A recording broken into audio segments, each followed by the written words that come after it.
Well, good morning, everybody. Today, in our Bible reading plan for our devotion, we are in the second chapter of 2 Samuel. You'll remember from the last chapter of 1 Samuel and yesterday's devotion in chapter 1, King Saul is dead. And now in chapter 2, David is anointed king over the tribe of Judah. Remember, there are 12 tribes, and so the Israeli people who are a part of the tribe of Judah anoint David their king. But the other tribes have been under Saul, and after Saul's death, Saul's general, the general of his army, and the army makes one of Saul's sons who had not been killed in battle, a young man, um, uh, king of those 11 tribes. And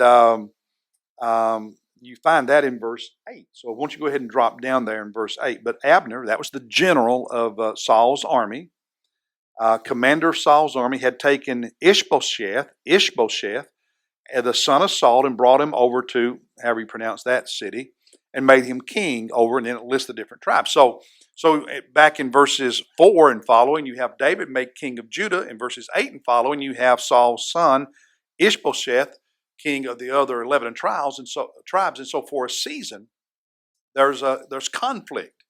There's a civil war, if you will, for a couple of years. And what I want to talk about is leadership. Not leadership in the culture, leadership in the world, but leadership in God's kingdom. Leadership in the church, leadership in ministry, leadership in God's work, and whether or not leadership is God called or man made. There is a difference, and that difference really does matter. God had selected David to be the king after Saul. God had rejected or Saul rather, and his descendants from being king. God made David king, but Abner, military leader, made Ishbosheth king. Man-made, God called. Man-made, God called. There's a difference, and so I guess where I'm going with this is when it comes to God's kingdom, His economy, the church, and ministry, our motivation matters. God's will should be our driving force, should inform our decisions and how we go about things. God's honor and God's kingdom should be foundational to what we do as the people of God, and so wanting to be in leadership because you just want the position, you want the responsibility, you want the privilege, so that it's about you.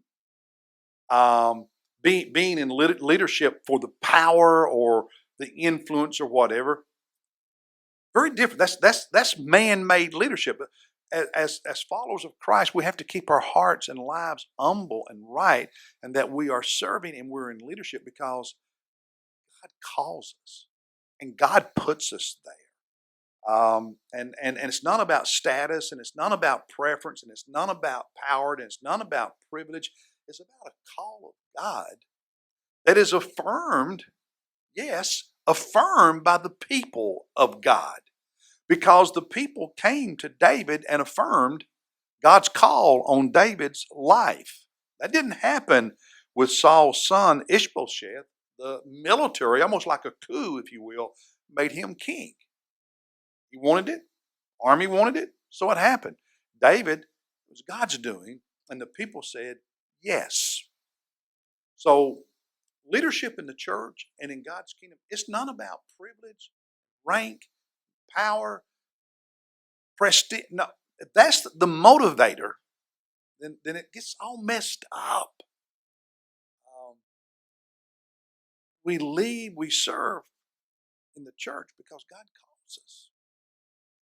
And that's why it's essential that as time passes, we absolutely work hard at keeping our hearts pure, our motivations pure, our lives pure, and we stay obedient to the Lord and continue growing in what Paul in Galatians 5 calls the fruit of the Spirit.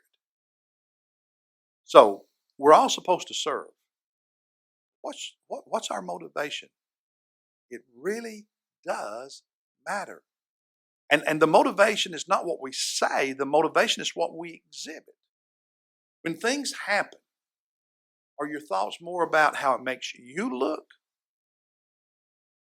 how it makes you feel, or is it more about the kingdom of God and the will of God and the purpose of God? That will tell us a lot. So, leadership in the church should be because God calls, not because we want it or somebody else wants it for us. It should be because it's what God. That's the word for today.